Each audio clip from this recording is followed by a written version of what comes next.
आम तौर पे जो प्रॉपर्टी डीलर ट्रांजैक्शन करवा रहा होता है, सौदा करवा रहा होता है, वही उस एग्रीमेंट पे साइन कर देता है एज ए विटनेस, और अपने ही किसी एसोसिएट या अपने ऑफिस में कोई दूसरा उसका जूनियर हो, चमचा हो, उसके भी साइन करा देता है, हो गई विटनेस। कई बार प्रॉपर्टी डीलर सेलर का होता है, उनके बहुत अच्छे संबंध होते हैं सेलर से, या कई बार बायर का होता है, बायर से उस प्रॉपर्टी डीलर के बहुत घनिष्ठ संबंध होते हैं। जो तुमको हो पसंद वही बात कहेंगे, तुम दिन को अगर रात कहो तो रात कहेंगे। वो इस फिलोसफी पे चलते हैं, जिस पार्टी के लिए वो काम करते हैं मेनली, वो उसी के फेवर में सब कुछ बोलेंगे। भले ही उसके विटनेस ने उसको साइन किए, वो मुकर जाएगा, वो प्रॉपर्टी डीलर दूसरी पार्टी से मिल जाएगा, क्योंकि वो उसका दोस्त था, पुराना जानकार था, करीबी था, उसके साथ उसके सौदे होते रहते थे। आप उसके लिए एक नए व्यक्ति थे। तो अगर आपका भी अलग प्रॉपर्टी डीलर है जिससे आपके घनिष्ठ संबंध है, और उसका भी एक प्रॉपर्टी डीलर है जिससे उससे घनिष्ठ संबंध है, दोनों प्रॉपर्टी डीलर साइन कर रहे हैं, तो कोई दिक्कत नहीं है, वरना उसे भी गवाह मत बना। किसी अननोन व्यक्ति को भी हम कई बार विटनेस बना देते हैं। हम सेल डीड कराने जाते हैं, तो जो वकील साहब हमारी रजिस्ट्री करा रहे होते हैं, वहां पे कई लोग विटनेस बनने के लिए घूम रहे होते हैं, 100-200 रुपए देते हैं, वो विटनेस बन जाते हैं। अब अगर आपने ऐसे लोगों को विटनेस बना दिया जिनका आपको पता ही नहीं है वो रहता कहाँ है, करता क्या है, वो अपराधी है या अपराधी नहीं है, ये भी आपको नहीं पता, वो है कौन, किस खेत की मूली है, वो आपको दूर दूर तक पता ही नहीं है।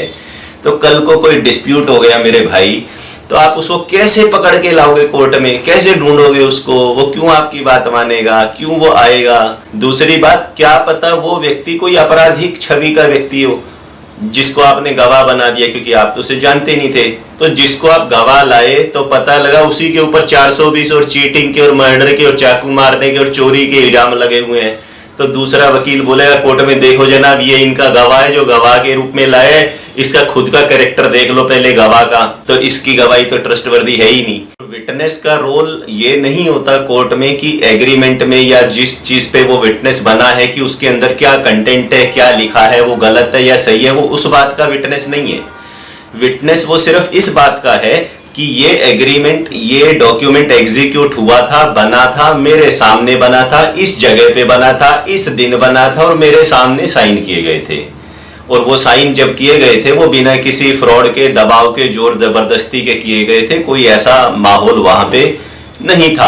वो सिर्फ इस चीज का विटनेस है। उसके अंदर गलत बात भी लिखी है, उसके लिए भी विटनेस जिम्मेदार नहीं है। विटनेस तो सिर्फ उस ट्रांजैक्शन की वैलिडिटी और ऑथेंटिसिटी कंफर्म करने के लिए, with respect to the place, with respect to the date, execution, signatures, no fraud, no coercion, no pressure, no fear वाले सर्कमस्टांसेस थे, इनके लिए विटनेस है।